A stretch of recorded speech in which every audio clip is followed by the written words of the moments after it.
ये हम चाउमीन खाएंगे, हम लोग पहली बार चाउमीन खाएंगे।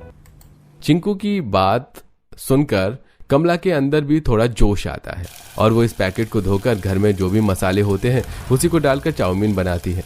चाउमीन बहुत ही तीखी होती है जिसे खाकर चिंकू और पिंकी दोनों ही बहुत ज्यादा खुश हो जाते हैं और कमला की तारीफ करने लगते हैं।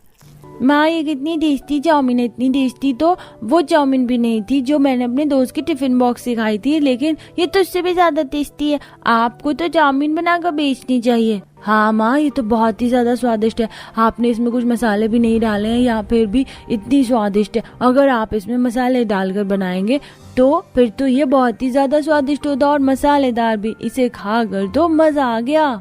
भूख से तड़पते बच्चों के चेहरे पर यह मुस्कान देखकर कमला बहुत खुश होती है और फिर कमला के मन में यह ख्याल आता है कि अब वो क्यों ना खुद ही चाउमीन बनाकर बेचे। आखिरकार में रेस्टोरेंट में भी तो चाउमीन बनाने का काम वही करती थी। इसलिए वो अगली सुबह तुरंत अपनी एक बहुत अच्छी पड़ोसन से कुछ रुपए उधार लेकर एक ठेला लगा दी जहां पर चाउमीन बनाने लगती है। चाउमीन ले लीजिए, चाउमीन सस्ती सस्ती चाउमीन, 10 रुपए प्लेट, 10 रुपए प्लेट, टेस्टी और हेल्दी। पहले तो कोई भी कमला की चाउमीन नहीं खरीदता, लेकिन फिर जैसे जैसे शाम होती है सभी को पता चलता है कि उस रेस्टोरेंट में से कमला को निकाल दिया गया है और वो अब ठेला लगाकर चाउमीन बेच रही है। इसीलिए काफी लोग कमला की चाउमीन खाने उसके ठेले पर आते हैं।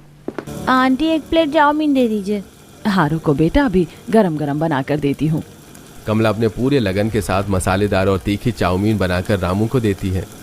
अरे ये चाउमीन तो बड़े बड़े रेस्टोरेंट से भी बहुत ज्यादा अच्छी है और कितनी तीखी मसालेदार, से खाकर तो मजा आ गया।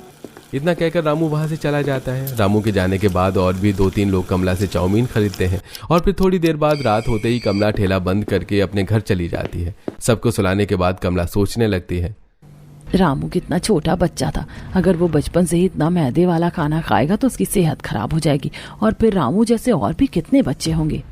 अरे आइडिया, क्यों ना मैं चाउमीन मैदा की जगह आटा से बनाऊं, जिससे पैसे भी कम लगेंगे और चाउमीन सेहतमंद भी होगी। अब कल मैं बाजार में चाउमीन की पैकेट खरीदने की जगह आटे की चाउमीन बनाऊंगी। इतना सोचकर कमला सो जाती है और अगली सुबह जल्दी उठकर आटे की चाउमीन बनाकर बेचने लगती है।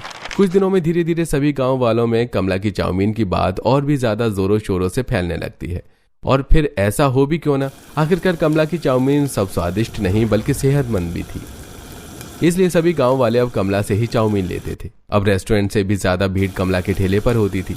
सब कुछ बढ़िया चल रहा था, लेकिन तभी ये बात एक दिन धरोहर लाल को पता चल जाती है।